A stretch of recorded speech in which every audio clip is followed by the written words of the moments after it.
Բարև ձեզ, մեր օրյա հրամայականովն է ձեզ հետ։ Այսօր ամենուր տեսնում ենք գնաճ, լսում ենք այդ մասին եւ անհանգստանում։ Հայաստանի արտաքին պարտքը եւս ավելացել է։ Սա խուճապ է ծնում շատերիս մոտ։ Արդյոք կա դրա կարիքը։ Այս հարցերի վերաբերյալ խոսելու ենք Վանաձորի պետական համալսարանի հասարակական գիտությունների ֆակուլտետի դեկան տնտեսագետ Հրայր Պապոյանի հետ։ Բարև ձեզ, պարոն Պապոյան։ Բարև ձեզ։ Շնորհակալություն հրավերն ընդունելու համար եւ միանգամից անցնենք մեր թեմային։ Ինչ է գնաճը, այսօր այն առաջնային թեմա է հասարակության համար եւ արդյոք անհրաժեշտություն կա խուճապի մատնվելու։ Գնաճը դա ազգային արժույթի արժեզրկումն է, իրենց ներկայացնում, երբ որ ապրանքները եւ ծառայությունները թանկանում են եւ դրա պատճառները կարող են տարբեր լինել, այս պահի դրությամբ խուճապի, չգիտեմ, ինչ որ պայմաններ, պատճառներ որպես այդպեսին չի նշмарվում, նշեմ, որ տուրբուլենտության պայմաններում, երբ որ աշխարհում գնալով ավելանում է պատերազմների թիվը, լոգիստիկ շղթաներ են խախտվում, արդյունաբերության տարբեր ճյուղեր են առաջանում, փակվում եւ այլն, այս սա բնական գործընթաց է եւ ոչ այդքան կարեւոր է կոնկրետ գնաճի այդ ծավալները, ինչքան դրա սպասումները եւ դրա ընկալումները հասարակության կողմից։ Այսօր մենք ունենք գնաճային տեմպերի արագացում նախորդ տարիների համեմատ, հիմնական զգայուն ապրանքների եւ ապրանքախմբերի վրա ունենք այդ աճը, բայց խուճապային ընդհանրապես ոչ մի խնդիր այստեղ չկա եւ ցանկացած ոչ մի տնտեսական իրավիճակում խուճապի խնդիր պետք է չլինի, որովհետեւ հենց խուճապի տրամադրությունը արդեն իսկ ստեղծում է լրացուցիչ սպասումներ, որոնք հանգեցնում են գնաճային եւ այլ ոչ ցանկալի տնտեսական պարույրների առաջացմանը։ Կոնկրետ օրինակով, հա, ձուն 55 դրամից հասել է մինչև 90 դրամի։ Թվում է, որ մոտ 100%-անոց գնաճ է այստեղ, բայց երբ լսում ենք տնտեսագետներին եւ պետական կառույցների ներկայացրած թվերը, մենք տեսնում ենք, որ դա այնքան էլ այդպես չի։ Այ ո՞րն է տարբերությունը, երբ քաղաքացին տեսնում արձանագրում է այս գնաճը, բայց իրականում թվերը այլ բան են ասում մեզ։ Ինչու՞ն է այստեղ խնդիրը։ Սա ուղղակի ձեր նշած թվերի հաշվարկման մեթոդաբանության հետ կապված խնդիր է, այսինքն մենք այս հաշվարկման մեթոդաբանության մեջ մենք ոչ թե ամբողջ ժամանակահատվածի համար ենք գները նայում, այլ նայում ենք որոշակի միջակայքով եւ այդ միջակայքում օրինակ ձեր նշած ձվի մասով նախորդ տարվա համեմատությամբ մենք ընդամենը 31% աճ ունենք գների եւ դա բավականին մեծ է, որովհետեւ սպառման ապրանքների մեջ հիմնականում ամենամեծ գնաճը,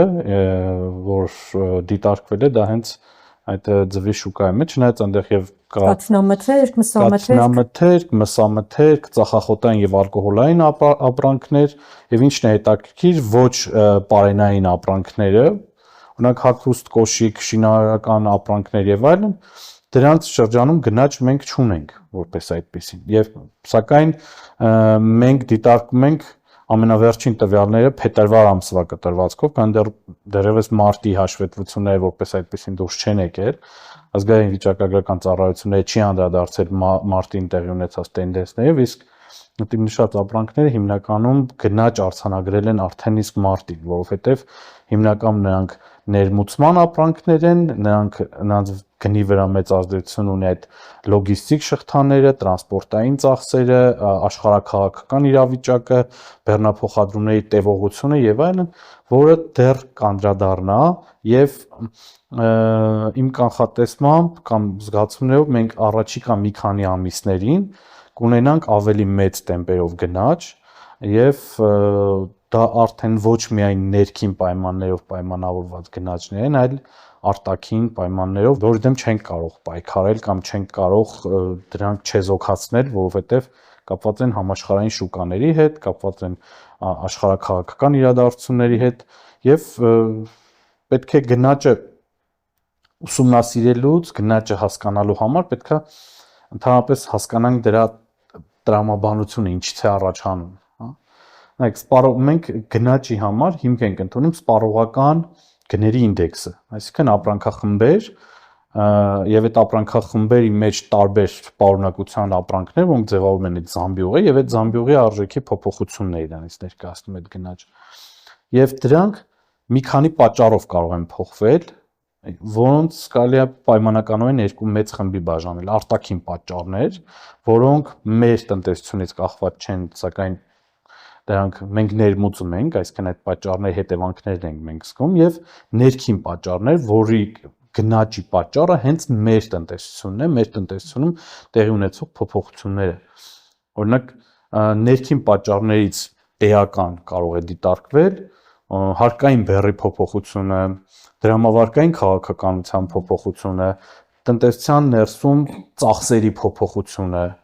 օրինակ ակցիզային հարկի փոփոխությունը 2026 թվականին հանգեցրել է նրան, որ 1 տուփ ծխախոտի մեջ 36 դրամ ավելացել է ակցիզային հարկը, որը գնաճի հիմնական, այո, կամ 1 լիտր օղու մեջ 400 դրամ գրեթե ավելացել է ակցիզային հարկը, դա 2026 թվականի հունվարի 1-ի դրությամբ։ Դա անխուսափելիորեն հանգեցնում է գնաճի, հետեւաբար այդ ապրանքախմբերի գնաճի հիմնական պատճառը նաև կարելի է դիտարկել մեր ներքին հարկային փոփոխությունները։ Նաև մենք ասում ենք, որ նվազագույն կամ ոչ թե նվազագույն, այլ մենք միջին աշխատավարձի աճում ենք տնտեսության մեջ եւ գնալով մեր մոտ միջին աշխատավարձերը աճում են։ Իսկ միջին աշխատավարձերը աճել նշանակում է, որ ավելանում է ծախսերը գործատուների վրա, ձեռնարկատիրությունների վրա եւ դա նույնպես հանգեցնում է ապրանքների եւ ծառայությունների գների աճին, որովհետեւ այդ գները ձևավորվում են նաեւ այդ ծախսերով կամ այլ ներքին պատճառներ են, օրինակ առաջարկի եւ պահանջարկի հարաբերակցության փոփոխությունը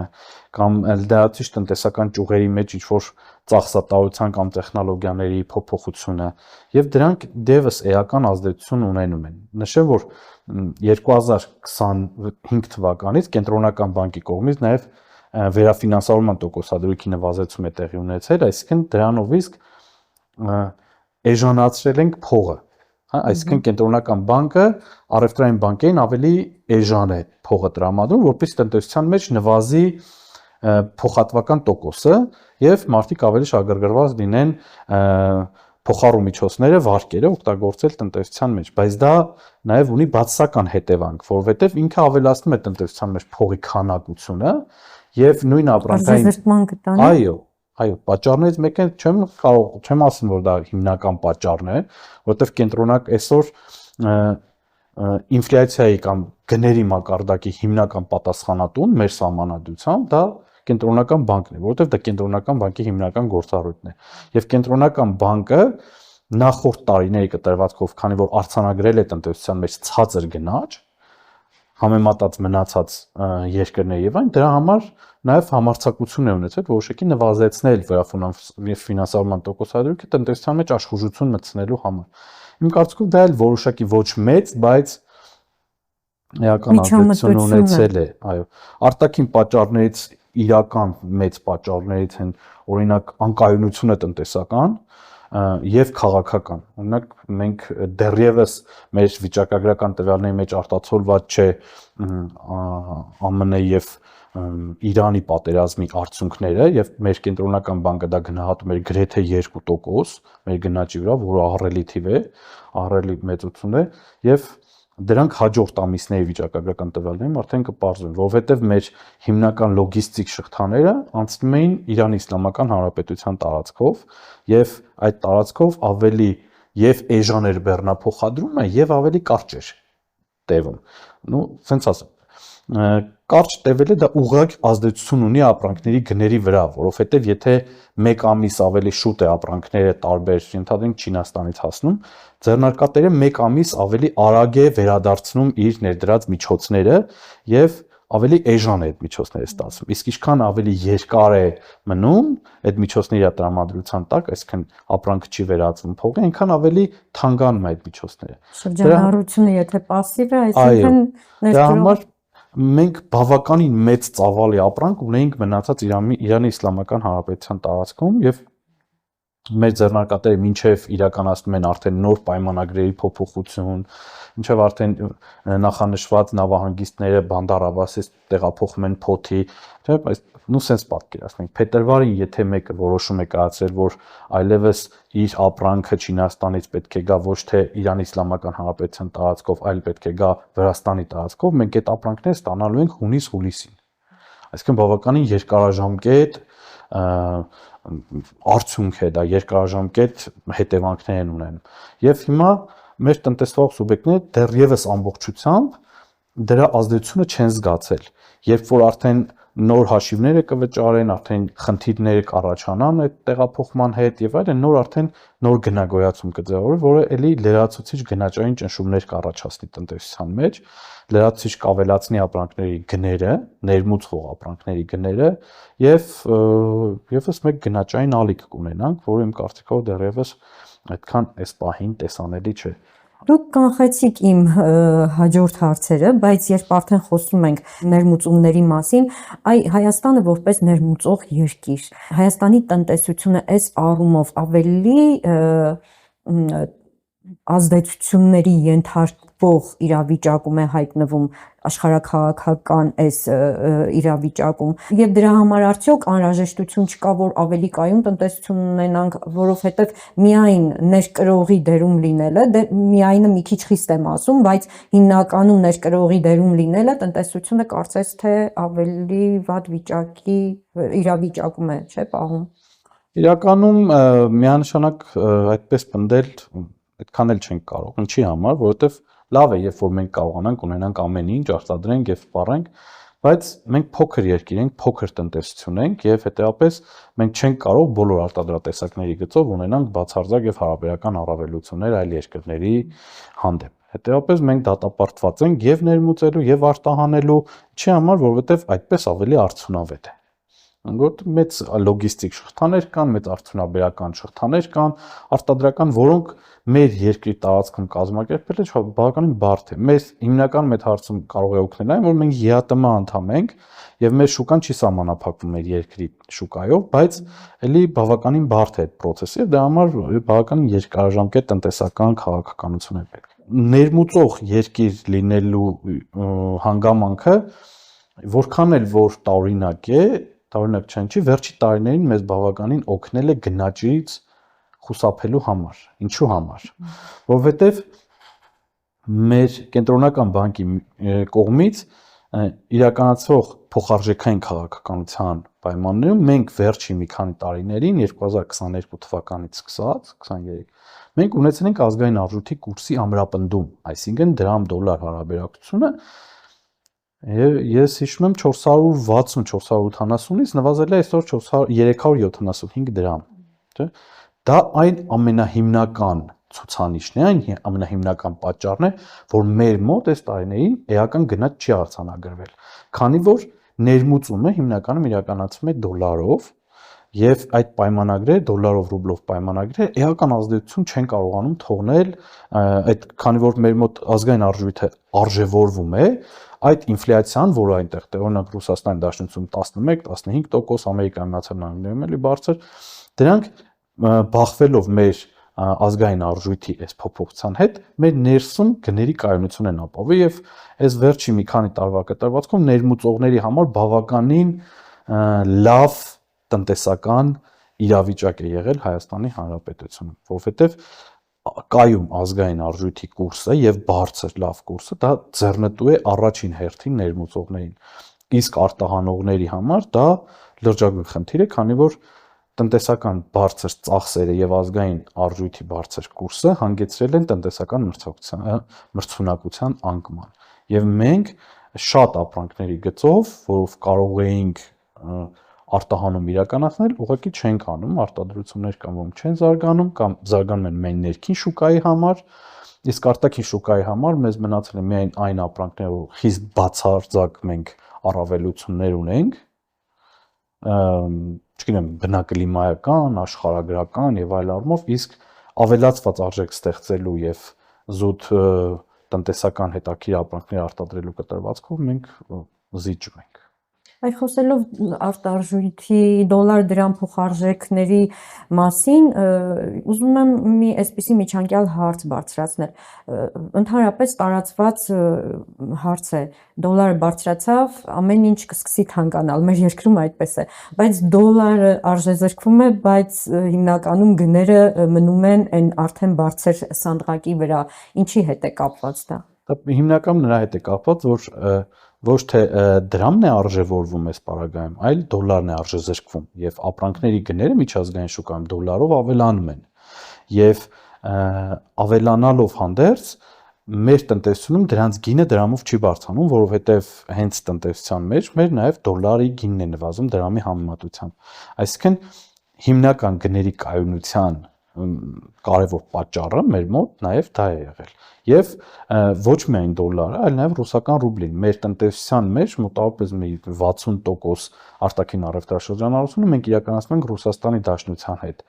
Եվ այդ առևտրաշրջանառությունը մանավանդ 2022 թվականի այս տնտեսական պատժամիջոցների եւ այլի պատճառով ամբողջությամբ վեհենացվել ազգային առյուծներով, այսինքն մենք հիմնականում Ռուսաստանի Դաշնության հետ ԵԱՏՄ-ի շրջանակներում իրականացնում ենք ապրանքաշրջանառություն ռուսական ռուբլով եւ մեր տնտեսության վրա այսօր որոշակի էական ազդեցություն ունի ոչ միայն դոլարի կուրսը, այլ ռուսական ռուբլու կուրսը, որը եւս մեկ ինֆլյացիոն ճնշում է գնաճային, որովհետեւ նախորդ տարվա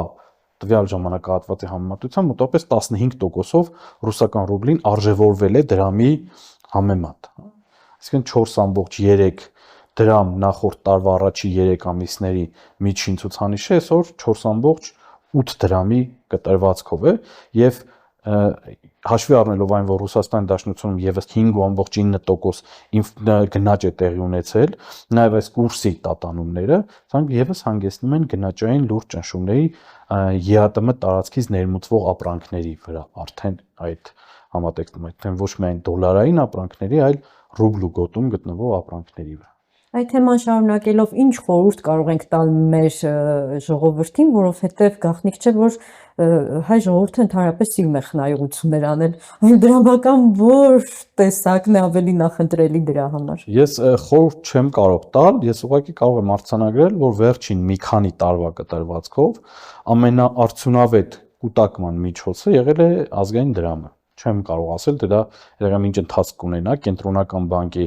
դրամավարկային քաղաքականության ուղիղ հետևանք է դա եղել, բայց ազգային արժույթով կուտակումները եւ իրենց խնայողությունները ազգային արժույթով պահելը բավականին եղել է ոչ ռիսկային եւ արդյունավետ, բացի այն, որ բանկերը ամենաբարձր ավանդի տոկոսադրույքը առաջարկում են ազգային արժույթով ավանդներին, այնպես էլ կուրսի փոփոխության արդյունքում իմ կարծիքով մինչեւ այս պահը ամենաարդյունավետ կուտակման միջոցը ազգային արժույթն է, որը ամենաքիչ տատանողական փոխարժեքն է մնացած փոխարժեքների հետ, որովհետև եթե մենք նայում ենք ԱՄՆ դոլարի տատանումները, անընդհատ անկում է վերջին մի քանի տարվա կտրվածքով, ռուսական ռուբլու տատանումները, խիստ տատանումները, որովհետև չգիտենք մենք պիկի վրա կառնենք, լճացման վրա կառնենք այդ գումարը, այսինքն կավելանա, կաճի, դա լուրջ խնդիր է, կանխատեսումները շատ քչերն են վերցնում այդ կանխատեսումները անել, բայց ազգային արժույթը դինամիկան համենայն դեպս որոշակի կայունություն է ցույց տալիս, չգիտեմ հետագայում ոնց կլինի, բայց այդ կայունությունը այս պահին կա։ Եվ վերադառնալով դարձյալ գնաճի թեմային, մեր զրույցից պարզ է դառնում, որ գնաճը տնտեսության զարգացման համար կարևորագույն նշանակություն ունի նաև, հա։ Այսինքն, ցածր եւ բարձր գնաճի տարբերությունների մասին կխնդրեի խոսենք եւ հասկանանք, որն է ավելի արդյունավետ, եթե տնտեսության մեջ կա եւ արդյոք դա անհրաժեշտություն է տնտեսության զարգացման համար։ Այդ գնաճը ինքը տնտեսական աճի նաև հետևանք է, որովհետև գնաճը որոշակի ժամանակի ընթացքում ինքը տնտեսական աշխուժություն է մտցնում, խոսում է նրա մասին, որ տնտեսությունում գնալով փողի ծավալը ավելանում է, գործարքները, բայց կա որոշակի սահմաններ։ միջին գնաճը, որ կանխատեսում է կենտրոնական բանկը, ընդհանրենք տարեկան 3%, 3.5, ինքը տնտեսության համար ունի նորմալ նշանակություն, այսինքն այդ գնաճը խոսում է նրա մասին, որ տնտեսությունը ունի նորմալ աճ։ Բարձր գնաճը դա տնտեսության մեջ ավելացնում է անկայունությունը, այդ որոշակի այդ խոճապային տրամադրությունը, ծախսերի ավելացումը, չափից ավելի շատ պահպանողական մոտեցումներ եւ այլն եւ հանգեցնում է տնտեսական աճի դանդաղեցմանը կամ տնտեսական աճի զսպմանը, իսկ ցածր գնաճը կամ բացասական գնաճը, երբ որ էժանանում են ապրանքների ծառայությունները, դրանք է խոսում է նրա մասին, որ տնտեսությունում վճարունակ պահանջարկը նվազում է, այսինքն ապրանքների եւ ծառայությունների գների նվազեցումը շատ դեպքերում խոսում է դրանց նկատմամբ պահանջարկի նվազեցումից, այսինքն մարդկանց գնողունակության անկման մասին է խոսում, կենսամակարդակի անկման մասին, պահանջարկի նվազեցման մասին եւ այլն, որը արդեն հետևանք է եւ որը տնտեսության մասին երևի թե ավելի շատ վատ է խոսում, քան լավ, որովհետեւ հազվադեպ օրինակ մենք ամենավատ տնտեսական տարիներին երևի թե ունեցել ենք շատ ցածր գնաճ, հա, որ էականում մենք վերջին մի քանի տարիներին ունենք որոշակի սահմանափակ գնաճ, բայց այդ գնաճը մեր ներքին տնտեսության պայմաններով այդքան էլ պայմանավորված չէ, այլ այդտիմ ասած փոխարժեքի կուրսի, տարբեր կոնֆլիկտների եւ այլի հետևանքով Հայաստան վալյուտայի ներհոսքի արդյունքում ազգային արժույթի կուրսի ամրապնդմամբ։ Այ մեր զրույցի ընթացքում երբ ներկայացրեցիք, որ ավելի շատ գնաճ նկատվում է սննդամթերքի շուկայում, իսկ հագուստ, կոշիկ եւ այլն, հա, մյուս շուկաներում այդքան էլ ընդգծված չի կամ գրեթե չկա։ Այսինքն հենց այդ պահանջարկի հետ էր կապված, դրա հետ կարելի է կապել այդ գնաճը։ Դժվարում եմ հստակ պատասխանել, սակայն սննդամթերքի շուկան հիմնականում ունի մի առանձնահատկություն, որ ինքը ներքին արտադրանքի շուկա է, որպես կանոն։ Օրինակ, ձուն, թռչնամիսը, տարբեր մսեղիքը, հա, չգիտեմ, խոզի միսը, տավարի միսը, գառի միս, որոնք 10-15-17%-ով թանկացել են այդ ժամանակ, նրանք հիմնականում ներքին արտադրության են։ Այսինքն դա մեր տնտեսության ներքին արտադրության ապրանքներն եւ նաեւ կաթնամթերքը, այո, սակայն կաթնամթերքը ունի առանձնահատկություն, որովհետեւ կաթնամթերքի հումքը հիմնականում ներմուծվող է, այսինքն կաթնամթերքը փոշի կաթից արտադրվող հիմնականում ապրանքներ են, որոնք ներմուծման ապրանքներ են շատ դեպքերում, բայց իմ կարծիքով այդ այն ապրանքները, որոնց նկատմամբ մենք մինչև այժմ գնաճի էական տեմպեր չենք տեսել, դեռևս առջևում են։ Այսինքն նույն այդ հագուստը, կոշկեղենը, շինարարական ապրանքները, այն ոչ պարենային ապրանքները եւ այն, որոնք հիմնականում ներմուծվում են, դիմ ասած լոգիստիկ խնդիրների պատճառով նաեւ էական գնաճ կունենան, բայց դա կունենան առաջիկա մի քանի ամիսների կտրվածքով դանդաղ, բայց կայուն։ Այսինքն ալիք կլինի, դեռ սպասենք։ Իհարկե կլինի, քանի որ աշխարհում ամենալուրջ հումքային կենտրոններից մեկն է վտանգի տակ, այսօր պարարտանյութի խնդիր կա, դեռ նոր են մարդիկ իրենց հողատարածությունները եւ այլն նորեն այդ կենտրոնները մշակում, իսկ դա ահռելի մեծ տարածություններ են, այսինքն երբ որ հացահատկի գնի մասին խոսքը գնաց եգիպտացորենի, սոյայի եւ այլն, որոնք աշխարհում համակարգային ստեղծող այդպիսի մեծ ապրանքներ են, նրանք ամբողջական գնաճի վրա կազդեն։ Ամբողջական։ Իսկ այսօր առաջին արդեն իսկ խնդիրները հենց այդտեղ արձանագրվում են, քանի որ այս չդադարող կոնֆլիկտները հանգեցնում են հենց այդ խնդիրների առաջացմանը։ Իսկ դրանց արդյունքները սկզբից կզգան բորսաները, հետո կզգան զարգացած երկրները, իսկ ամենաուժեղը եւ ամենատեվականը կզգան զարգացող երկրները, ինչպիսիք մենք ենք, այսինքն, բայց կզգանք ավելի ուշ, մի քանի ամիս հետո, բայց ավելի երկարաժամկետ ազդեցությամբ։ Եվ եթե խոսում ենք ներկրող երկիր հասկացության մասին, արդյոք այստեղ հենց գնաճի հետ կապված մեծ ազդեցություն ունի նաև ներկրողի մոնոպոլիան։ Մեր երկրում կա այդ լուրջ խնդիրը։ Տնտեսական մրցակցության պետական հանձնաժողովի տվյալներով այդքան էլ ոչ, այսինքն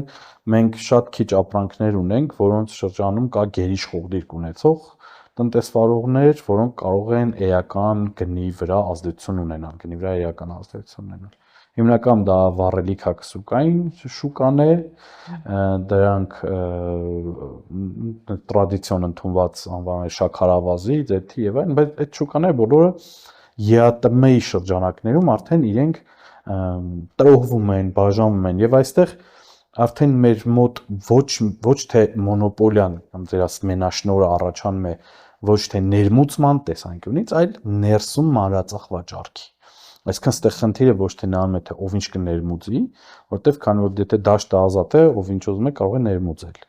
Այստեղ խնդիրը ներքին սպառման ցանցերի առկայության մասն է խոսքը, երբ որ սուպերմարկետների ցանցերն են մեծանում, երբ որ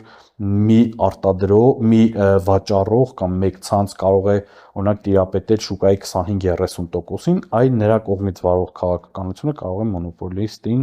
հարիր կամ նման ինչ-որ քաղաքականություն լինել։ Այսինքն այստեղ խնդիրը ոչ միայն ներմուծման մեջ է լինելու, այլ ներքին սպառման, ներքին վաճառքի մեջ է լինելու։ Ինչ կանխատեսումներ բացի այն, որ գնաճի ալիք դեռ սպասվում է եւ երկարաժամկետ մեր երկրի համար, աշխարհաքաղաքական այդ դաշտում ինչ ավելի մեծ փոփոխությունների պատրաստ պիտի լինենք մենք։ Հիմա մենք ականատես ենք լինում տնտեսական մի շոկի ինչ որ նախնական հայտարարությունների, երբ որ հայտարարություններ են հնչում, որ Հայաստանի Հանրապետությունը կարող է տնտեսական ուղղված կամ քաղաքական ուղղվածություն փոխել, այսինքն ԵԱՏՄ-ից դեպի Եվրամիության եւ այլն, իմ կարծիքով դա մեր համար կլինի երկարաժամկետ եւ լուրջ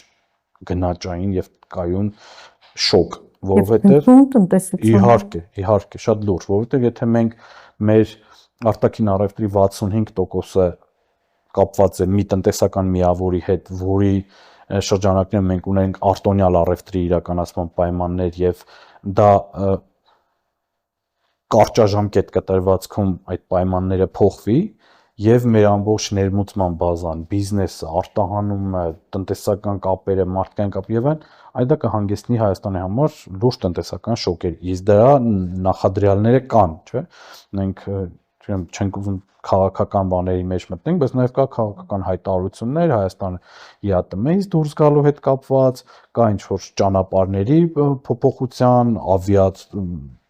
կապի բացակայության եւ այլն, որոնք այդա էական լուրջ տնտեսական շոկ կարող է առաջացնել եւ գնաճային ահռելի ճնշում, որովհետեւ այսօր ԵԱՏՄ տարածաշրջանը դա Եվրոպական միության տարածաշրջանի համեմատ էժան գների տարածաշրջան է, այսինքն եւ հումքի, եւ նյութերի, եւ պարենի, ապրանքների եւ այլ բոլորի կտրվածքով գների էական տարբերություն գոյություն ունի ԵԱՏՄ տարածքում եւ Եվրոպական միության տարածքների համեմատությամբ։ Եթե մենք տեղափոխվենք ցածր գների տարածքից դեպի բարձր գների տարածք, առանց բարձր եկամուտների, մենք էական գնաճ կունենանք եւ կյանքի կենսամակարդակի նվազեցում։ Չգիտեմ, եթե կարճաժամկետ կտրվածքում նման որոշումներ կայացվեն կամ նման սցենարներ լինի, ես կարծում եմ, որ մենք կունենանք շատ լուրջ գնաճային ճնշումներ, որը միջնաժամկետ կարող է նաեւ երկարաժամկետ բնույթ ունենալ։ Ինչ է հնարավոր անել այդ մեծ ցնցումներից խուսափելու համար կամ հնարավոր է ուղղակի անցումը ավելի անցնցում իրականացնել, թե դա ավելի մեծ ժամանակահատվածի մասին է խոսում։ Անցնցում իրականացնել դա արդեն քաղաքական խնդիրներ են, այսինքն արդյոք հնարավոր է ենթադրենք իրականացնել այդ փոփոխությունը կամ չիրականացնել այդ փոփոխությունը կամ որոշակի տևական ժամանակահատվածի ենթադրենք 10 տարվա անցումային շրջանով իրականացնել կամ ենթադրենք հուլիսի 1-ով իրականացնել։ Այսինքն դրանք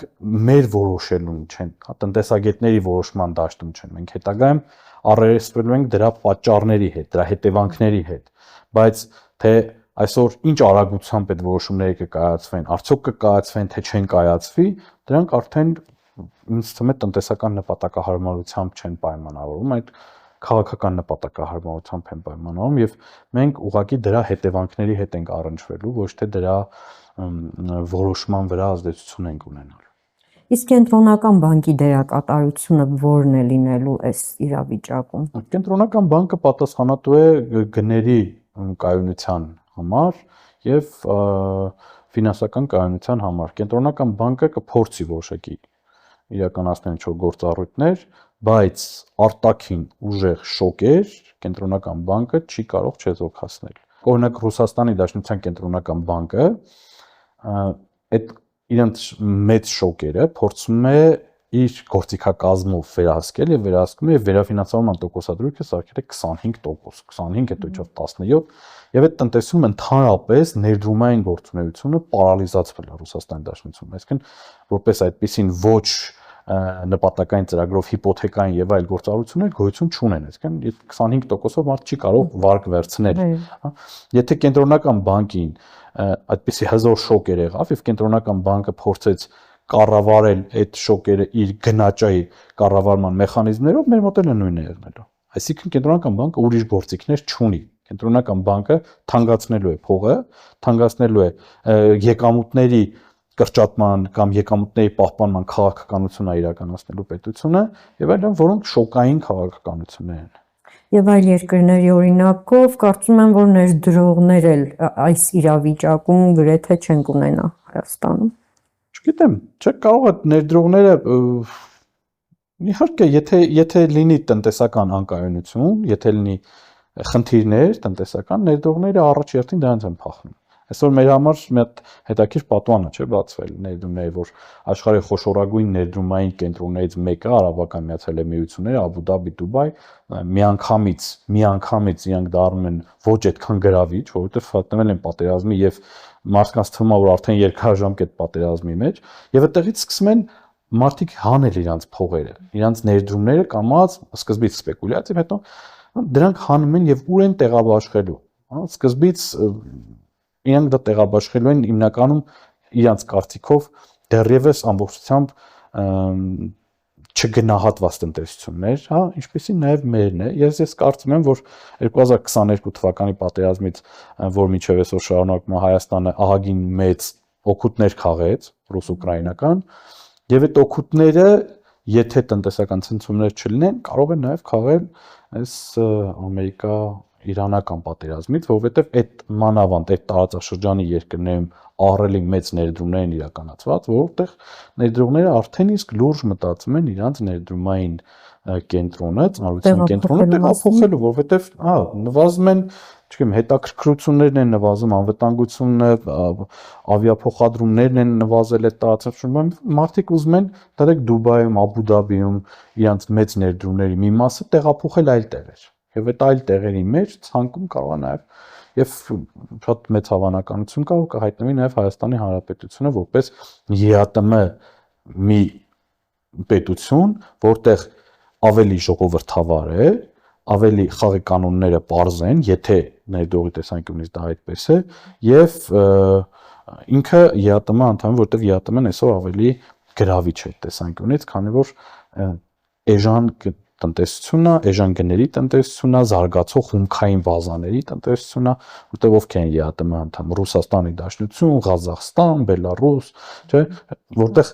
ահռելի մեծ ռեսուրսային բազաներ կան։ Իսկ այսօր խնդիրը հենց այդ ռեսուրսների մեջ է եղնելու՝ նավթ, գազ, էներգակիրներ, մետաղներ եւ այլն։ Այս ԵԱՏՄ-ում դրանք կան, ԵԱՏՄ-ն զարգացող տնտեսություն է։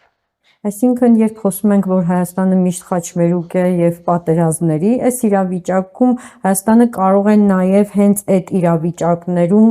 տնտեսապես զարգանալու խնդիրներ լուծել, հա։ Իրականում այո, մենք տեսանք այդ ռուս-ուկրաինական պատերազմի ազդեցությունը, բայց արդյոք Հայաստանը հնարավորություններ ունի այդ ռեսուրսները ճիշտ օգտագործելու եւ արդյոք անում է դա։ Տեսեք, խնդիրը ինչու՞մն է, Հայաստանը ոչ թե այս պահին խաչմերուկ է, այլ պատուհան ԵԱՏՄ երկրների համար, որտեղ ԵԱՏՄ երկրներից մեծ մասը այսօր բաների տակ են, սանկցիաների տակ են, ինչ որ, եւ Հայաստանի Հանրապետությունը յուրահատուկ մի հատ պատուհան է դարձել, որի միջոցով գործարքներ են իրականացնում։ Չէ՞, այսօր մենք տեսնում ենք, չէ, Հայաստանի համար մեկ հարկատունով մոբայլ ցենտր, ինչ է նշանակում մոբայլ, Հայաստանում այդքան բջջային հեռախոս չի վաճառում կամ վերարտահանման խնդիրներ են լուծում, չէ։ Հայաստանում արտաքին առևտրի բալանսի մեջ մենք տենում ենք մի ահռելի ծավալի ոսկի։ Ասենք դա եւ ներմուծում եւ արտահանում, այսինքն հասկանում ենք, չէ՞, որ Հայաստանը ուղակի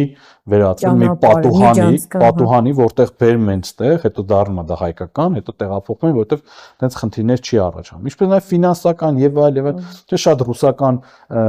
ընտանիքներ,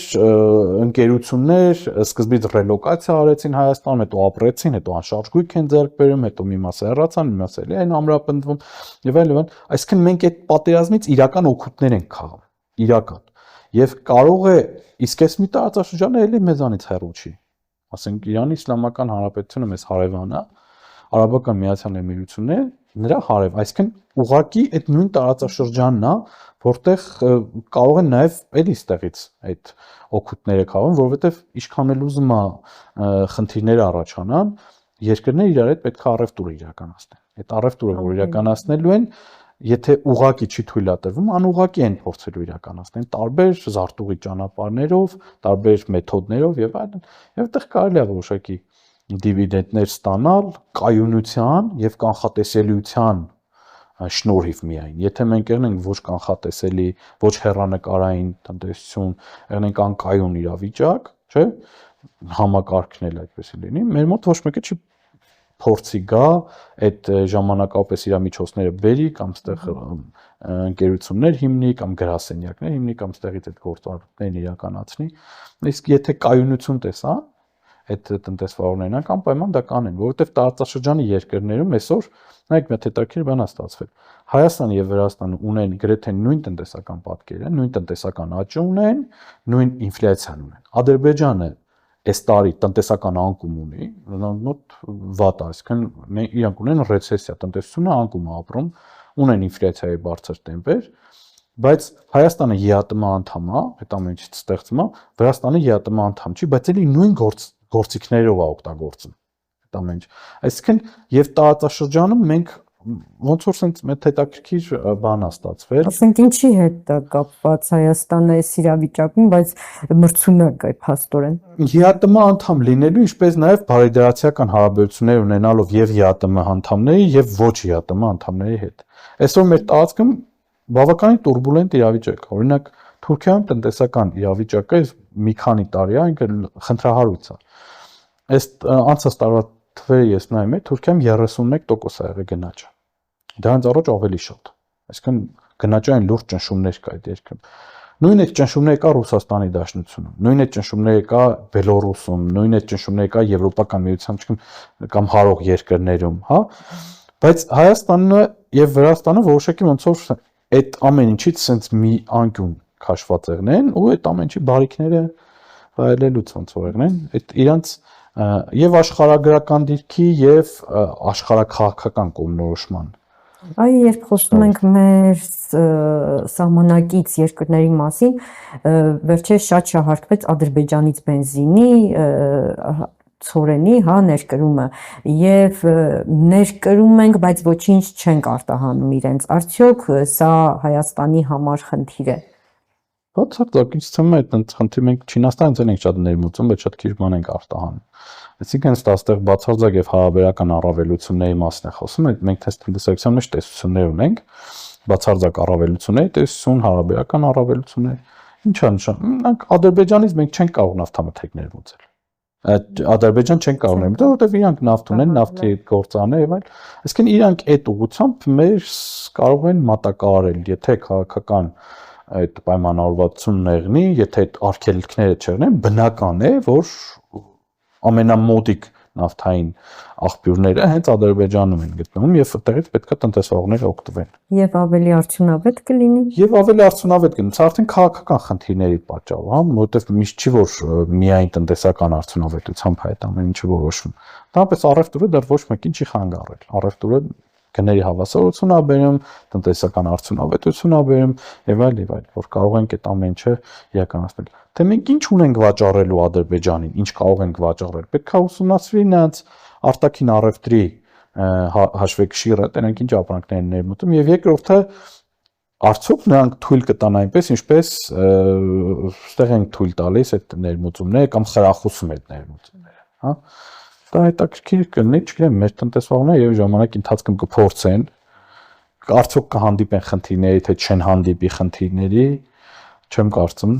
Առևտրային հարաբերությունները գոնե միակողմանի չի լինի։ Դե միակողմանի տեսեք ոնց է, եթե ձեռնտու է լինում այդ հարաբերությունները, թող լինի միակողմանի։ Չէ՞ որ իրանք էլ մինչև եթե մեզանից ինչ որ ապրանքներ են առնեն ավելի էժան, որը որ ուրիշ տեղից պետք է առնեն ավելի թանկ, դա լի անցա ձեռնտու են։ Բայց զուտ այդ առումով արդյոք նրանց կգնան դրան, թե չեն գնա, դա արդեն իրանց խնդիրն է, որովհետև այդ առևտուրը միշտ այն կողմինում ձեռնտու ավելի մեծ բարիք է բերում։ Այսինքն իրանք որ մեզ վաճառում են այդ բենզինը կամ նավթը կամ բան, այդ այնց ապրանքա ուրիշի կարան վաճառեն, երևի թե։ Հա մենք որ գնում ենք, երևի թե ինչ որ որոշակի գների հետ կապված որոշակի բան ենք ունենում, ինչ որ դիվիդենդներ ենք ունենում կամ մեր սկզբից ավելի པարզ էր, հիմա արդեն շուկայում լրիվ հավասարվել է գներել չեն պատկերացնում։ Սկզբում ասում էին, որ բավականին էժան է, հետո հասկացանք, որ չէ, հենց այդքան էլ չէ, որովհետև նման ապրանքները այդքան բավական էժան չեն կարող լինեն, որովհետև ինքը բորսայական ապրանքներ են, ամբողջ աշխարհում նրանց գինը հավասարվում է, մնում է նույնը տեղ։ Մենակ լոգիստիկայի խնդիր եղնելու, տեղափոխման եւ այլն, սկզբից հա մի քիչ ճանապարհների, սկզբից մի քիչ խրախուսելու համար ինչ որ հա շահույթի նորմայից ավելի ցածր շահույթային հետապնդում, ճանապարհների հետ կապված, ավելի ցածր գներ էին դրել, բայց հետագայում կգա կհավասարվի, բայց մեր ամենամեծ հումքային բազան, ամենամեծ գործընկերը, որ կարանք հետագայում այդ վառելիքային էներգետիկ ներմուծումներ անենք, դա Իրանի Իսլամական Հանրապետությունն է իմ կարծիքով, որը այս խնդիրներից հետո, երբ որ վերականգնի իր տնտեսությունը եւ սանկցիաներից դուրս գա կարողանանք նրանց այդ նորմալ առևտուր անենք, դա շատ հետաքրքիր համագործակցություն կլինի, որովհետեւ այնտեղ այդ անգամներով ավելի շատ ամեն ինչ։ Եվ ամփոփելով մեր զրույցը գնաճի հետ կապված, թեև առաջիկայում մենք դարձյալ սպասելու ենք գնաճի ալիքի, բայց արդյոք դա հնարավոր կլինի լուրջ ցնցումներից խուսափել եւ մենք անհանգստանալու կարիք ունենք Հայաստանը։ Ֆիքսված եկամուտներ ստացողները իհարկե ունեն։ Այսինքն եթե ձեր եկամուտը ֆիքսված է, բիզնեսով չեք ստանում եք աշխատավարձ, գնաճը իհարկե ձեր համար լրջագույն խնդիր է, քանի որ նվազելու է ձեր բարեկեցությունը։ Իրականում այդպես եւ այն որ մենք ունենալու ենք գնաճային ճնշումներ, միջնաժամկետ եւ երկարաժամկետ կտրվածքով, դա էլ է պարզ, որովհետեւ դա չենք կարող թաքցնենք, որ աշխարհում եւ եթե պատերազմներ են տեղի ունենում հիմնական հումքային կենտրոններում, ոնց կարող է այդ հումքը չթանկանա, ոնց կարող է դրանք չդառնա ավելի դեֆիցիտ, հա, եւ դա պետք է հանգեցնի այդ գների աճին։ Թե դա մեր տնտեսությունը ոնց կդիմակայի, այդ արդեն ուրիշ խնդիր է, որովհետև այստեղ եւ տնային վարժությունն են առաջադրանք ունեն կատարելու եւ պետությունը, եւ ձեռնարկատերերը, ձեռնարկությունները, եւ տնային տնտեսությունները, պետք է հարմարենք, մենք ուրիշ այնպես մի դեղատոմս չկա, որ այս փոթորիկից մենք կարողանանք խուսափենք, հա, կարող ինչ-որ կենտրոնական բանկը, չգիտեմ, գնահելի ազգային արժույթի կուրսի ամրապնդման, բայց էլ այդ տնտեսությունն է խաթարելու։ Ինձ թվում է, բայց լուրջ խնդիրներից խուսափել հնարավոր է։ Ամեն դեպքում հնարավոր է, որովհետև այդ լուրջ խնդիրները հիմնական տնտեսությունները, որ սկսում են գահավիժել, դա ներքին խնդիրների պատճառով են։ Այսինքն տնտեսության կառուցվածքային փոփոխությունների, քաղաքական անկայունության, չգիտեմ, կոնֆլիկտների, տնտեսական անարդյունավետ քաղաքականության, անարդյունավետ դրամավարկային քաղաքականության եւ այլի արդյունքում այդ լուրջ խնդիրներ են առաջանում եւ պետությունները չեն կարող դրանք հաղթահարեն։ Իսկ դրսից եկող խնդիրները խելացի տնտեսական քաղաքականության իրականացման պայմանում միշտ հաղթահարելի են։ Եվ երկրները դա հաղթահարում են, դա արդեն իրենց դիմադրողականությունից է կախված եւ արհեստավարժությունից, կառավարությունների եւ բիզնեսի։ Նո առաջերտին կառավարությունների, արհեստավարժությունից, արդյոք կարող են այդ խնդիրները, որոնք առկա են, իրենց համար դարձնեն հնարավորություններ եւ որոշակի աճի տենդենսներ, աճի ինչ որ հնարավորություն դրա մեջ փնտրեն։ Շնորհակալություն, պարոն Պապոյան։ Հիշեցնեմ, որ մեր օրյա հրամայականով հյուրընկալել էինք Վանաձորի պետական համալսարանի հասարակական գիտությունների ֆակուլտետի դեկան, տնտեսագետ Հրայր Պապոյանին։ Ցտեսություն, մինչ նոր հանդիպում։